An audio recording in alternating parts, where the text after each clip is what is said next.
adoyo mar golo buya gini en 1/8 idwaro yath manade nikech ka puothi tin puothi tin idwaro yath buya marang'o to kata kamano kapok wasiemo kata mana wang' jopur kotende kod buya ngeni nyak wasieme kata mana duonde riwruoge mabende oketi mano mar ng'iyo ni ngima oganda ma pacho ka nitiere kama kare jopur yudo yuto kuom ranyisi sidi an pok aneno report mowuok kuom pest control products ka bende duoko jo root to food koso in iseyudo gima timre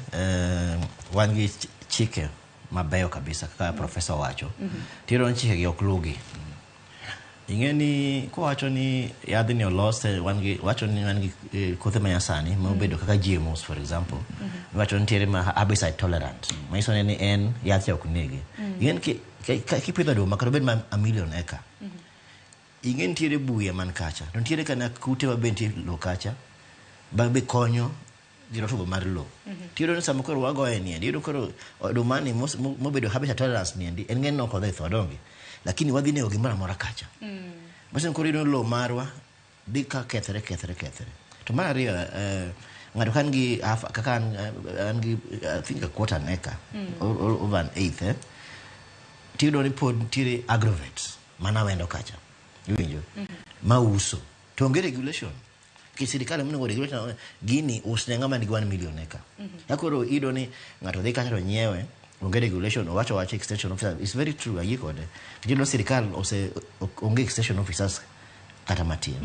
mwene godhi opunyiso puni in puothi ni endi do okone kiti gini ori adhi kiti yokode kane kama ori ya wete kama mane ntich sirikal ingeni an ka bi supermarket ora dhi agrovet ayudo ka athini kacha asa kebs osengie PCB oseng'iete basi jogi nigi jolony ma professors kaka koro professor Durka ma bende ng'iyo ni yadhi ni endi gimono jomono bedo band kucha en kama Kenya wan kama koro japur ko dhi e duka